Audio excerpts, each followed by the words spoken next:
미국, 일본, 인도, 호주의 군사협력 합의체인 쿼드가 대중 견제 블록으로서 위상 정립을 강화하며 역할 확대에 나서려는 분위기라고 합니다. 젠 사키 백악관 대사관은 언론 브리핑에서 조 바이든 대통령이 인도 태평양 지역에서 동맹과 파트너들에게 부여한 중요성을 보여주기 위해 12일 쿼드 참여국들과 화상회담에 참석할 것이라고 밝혔습니다. 인도 외교부 역시 성명을 내고 4개국 정상이 지역 및 글로벌 현안에 대한 공통의 관심사를 논의하고 자유롭고 개방적이며 포괄적인 인도태평양 지역을 유지하기 위한 실질 협력 방안에 대해 의견을 교환할 것이라고 밝혔습니다. 구독 누른다고 손가락 안 빠진다. 옆에 좋아요 알람도 있다. 눌러라. 쿼드는 인도태평양에 위치한 국가로 이루어진 인도태평양 영내 안보 협의체로 미국의 인도태평양 전략과 나머지 3개국의 중국 부상에 대한 우려가 맞물려 중국을 견제하려는 목적을 가진 협의체라는 평가를 받습니다.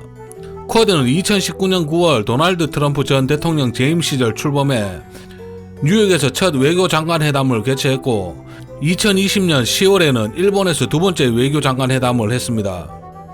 트럼프 전 대통령의 외교정책 기조에 대해 반기를 들던 바이든 행정부도 쿼드만큼은 인도태평양 정책의 토대라고 평가하며 계승 발전 의지를 밝히고 있습니다. 이를 반영하듯 바이든 대통령 취임 후 한 달도 못 된 지난달 18일 쿼드 4개국은 세 번째 외교장관 회담을 열고 인도태평양의 안정과 번영, 항행의 자유 등을 위한 협력 중요성을 확인했습니다. 여태껏 쿼드는 외교장관급 회담이었으며 이번에 처음으로 4개국의 정상회담으로 격상되어 열리게 됩니다.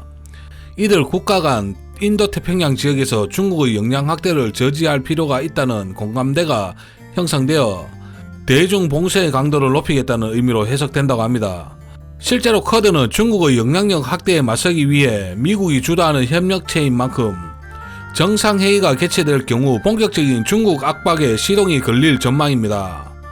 이 같은 상황에 중국의 관영 글로벌타임스는 쿼드는 허술한 협력체라며 각국이 제 앞가림에 신경 쓰느라 실패할 수밖에 없다고 전망했습니다.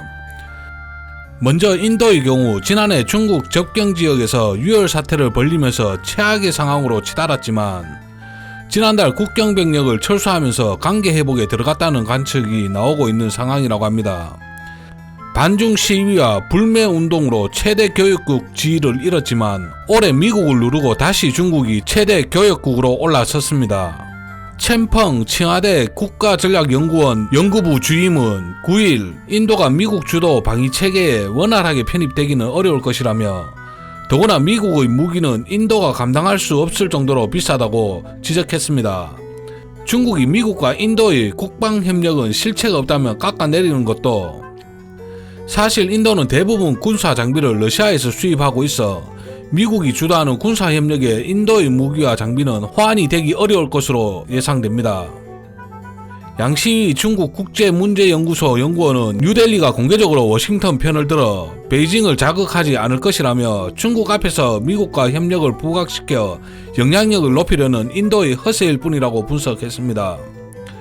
일본도 상황은 크게 다르지 않다는 전망입니다. 겉으로는 센카쿠 열도 영유권 분쟁으로 중국과 대립하고 있지만 신종 바이러스 감염병 백신 접종이 이미 이루어지고 있는 상황에 도쿄 올림픽 개최를 위해서라도 중국의 지원 사격이 필수적이라고 합니다.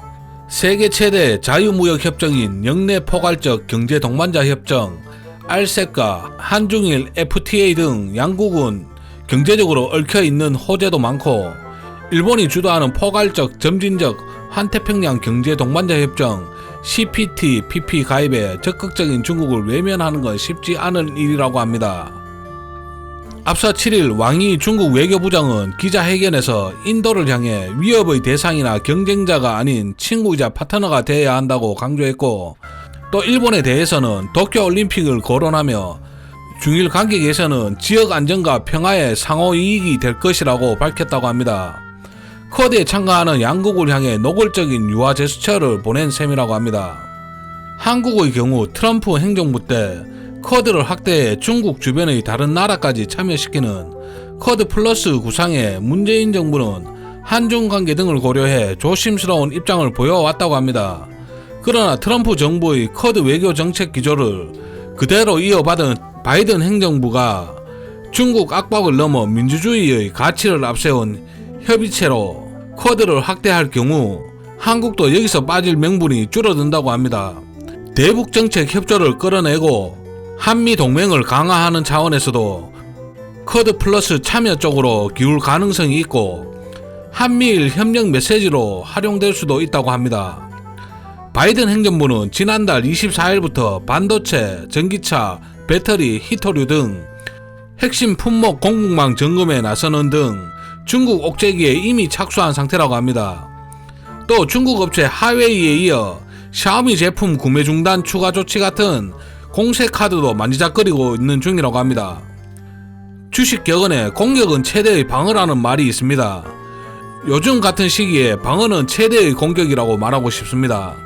시장이 안 좋을 때는 현금 비중을 늘리면서 때를 기다리는 것도 하나의 방법이라고 생각합니다.